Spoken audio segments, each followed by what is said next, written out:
Hello friends, రేపటి complete episode ఇప్పుడు ఈ వీడియోలో చూడండి. ఇక అనన్య కోపంతో, అమ్మ ఆనంద, నువ్వు బాగానే స్కెచ్ చేశావు. ఆది దంపతులుగా మేం కాకుండా శరణ్య కూర్చుంటుందా? ఎలా కూర్చుంటుందో నేను కూడా చూస్తాను కదా. ఇక అనన్య ఆనంద దగ్గరికి వచ్చి, అత్తయ్య, మీ ఇష్టమే నా ఇష్టం.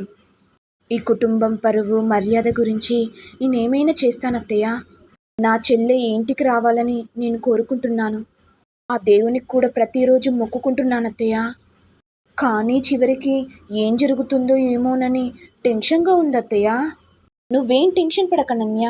తప్పకుండా ఆది దంపతులుగా శరణ్య, దర్శన్ ఉంటారు. అది నీ కళ్ళతో నువ్వు చూస్తావు, సరేనా? సరే అత్తయ్య, నాకు కూడా అదే కావాలత్తయ్య. ఇలా ఉండగా ఆనంద భైరవి ఆలోచిస్తూ ఉండగా ఇంతలో రాజు వచ్చి, ఆనంద, నువ్వేంటి శరణ్యని ఇంకా ఇంటి కోడలిగా ఎందుకు ఊహించుకుంటున్నావు? శరణ్య అంత పెద్ద తప్పు చేసినా కూడా తనని ఎందుకు వెనకేసుకొస్తున్నావు? అది కాదండి, నా కోడలు గురించి నాకు తెలుసు. నేను మెచ్చిన కోడలు. నా కోడలు అలా చేయదని నాకు నమ్మకం ఉందండి. ఏంటి ఆనంద, ఏం మాట్లాడుతున్నావు? మరి శరణ్య చేయకపోతే ఇంట్లో వాళ్ళు ఎవరైనా చేశారని అనుమానిస్తున్నావా? మీరన్నది కూడా నిజమేనండి. మీరన్నట్టుగా ఇంట్లో ఎవరైనా అనుమానంగా కనిపిస్తున్నారు. ఏంటి ఆనంద, ఏం మాట్లాడుతున్నావు? అయినా ఇంట్లో వాళ్ళు అనుమానించే వాళ్ళు ఎవరున్నారు? అది కాదండి, మన కళ్ళతో చూసినవన్నీ నిజమైపోవు కదా. సరే ఆనంద, మరి నీకు నచ్చినట్టుగా చెయ్యి. ఈ శ్రీరామనవమి ఉత్సవాల్లో శరణ్య వస్తుందని నమ్మకంతో ఉన్నావు. మరి ఏం జరుగుతుందో నేను కూడా చూస్తా ఆనంద. మీరెందుకండి టెన్షన్ పడుతున్నారు? అంతా ఈ ఆనంద చూసుకుంటుంది కదా. తప్పకుండా శరణ్య శ్రీరామనవమి ఉత్సవాలకు తప్పకుండా వస్తుందండి. మీరు నా మీద నమ్మకం పెట్టుకోండి. ఇక ఆనంద భైరవి విశ్వనాథంకి ఫోన్ చేసి, అన్నయ్య గారు, మీతో ఒక విషయం మాట్లాడాలి. చెప్పు ఆనంద గారు. రేపు శ్రీరామనవమి వేడుకలు ఉన్నాయి కదా అన్నయ్య గారు. దర్శన్ శరణ్య శ్రీరామ వేడుకలో పాల్గొనాలి.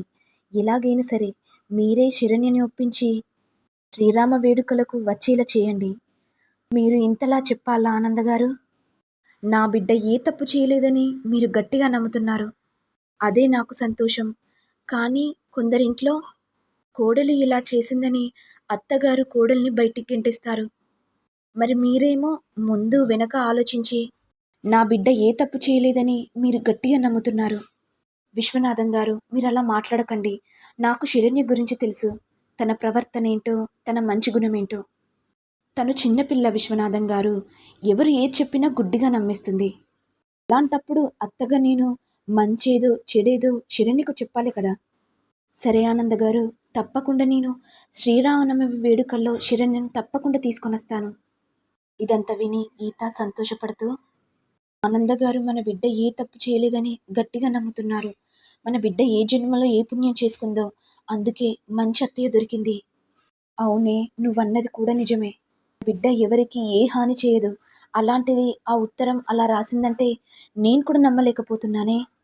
అవునండి, నాకు కూడా అదే డౌట్గా ఉంది. ఎవరో కావాలని రాసి మన బిడ్డ మీద ఇరికించాలని చూస్తున్నారు. వాళ్ళకి తగిన బుద్ధి కలుగుతుందండి. ఇక విశ్వనాథం మాట్లాడుతూ, గీత, శరణ్య దగ్గరికి వెళ్ళి శ్రీరామనవమి వేడుకలు ఉన్నాయి కదా, గుడికి వెళ్దామని చెప్పు. సరేనండి అనుకుంటూ గీత శరణ్య దగ్గరికి వెళ్తుంది. ఇక శరణ్య ఏమో దర్శన్ గురించి ఆలోచిస్తూ ఉండగా, అమ్మ శరణ్య, ఒకసారి తలుపు తీయమ్మా. ఏంటమ్మా, చెప్పు. రేపు మీ అత్తయ్య వాళ్ళు గుడికొస్తున్నారు. శ్రీరామనవమి వేడుకలు ఉన్నాయి కదా. మరి నువ్వేమో దర్శన్ గురించి ఆలోచిస్తూ ఉన్నావు. మరి దర్శన్ గురించి నువ్వు కూడా ఆలోచించాలి కదా. ఎలా ఉన్నాడో, అన్నం తింటున్నాడో లేదో అని. మరి నువ్వు రేపు శ్రీరామనవమి వేడుకలకి వెళ్దామా లేదా? తప్పకుండా వెళ్దామమ్మా. ఆయనను చూడకపోతే నా మనసు అదోలా ఉంది. ఏవండి, ప్రతిరోజు మీరు చల్లగా ఉండాలి, అదే నాకు కావాలండి అని శరణ్య మనసులో అనుకుంటూ ఉంటుంది. ఇదిలా ఉండగా అనన్య తన రూమ్లోకి వచ్చి, అయినా శరణ్య ఎందుకు గుడికొస్తుంది? బాగా అవమానం పడ్డది కదా. తన మొహం దర్శన్కి చూపించాలంటేనే కుమిలిపోతుంది. అలాంటిది రేపు గుడికొస్తుందని ఆనంద ఎన్నో ఊహించుకుంటుంది పాపం. ఏందమ్మీ, నువ్వు చెప్పేది నిజమా? అవునమ్మా, నేను చెప్పేది నిజమే.